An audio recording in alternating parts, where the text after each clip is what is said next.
Welcome back to another technical deep dive here in the debug zone. Today, we're tackling a big question and breaking it down with insights from other users. Hopefully, this clears up some misconceptions and helps you get the answer you need. So buckle up, stay a little curious, and let's jump right in.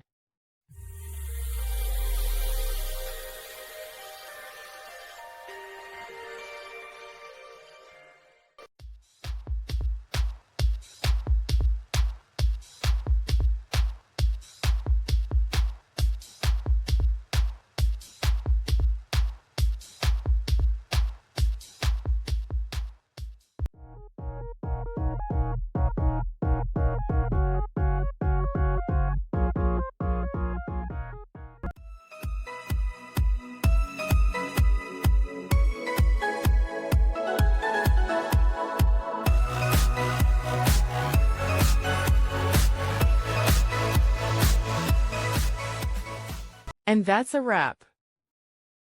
I hope you found the answer you were looking for. If you did, take a second to hit that subscribe button. It really helps out. And let me know in the comments which solution worked best for you. See you next time in the debug zone.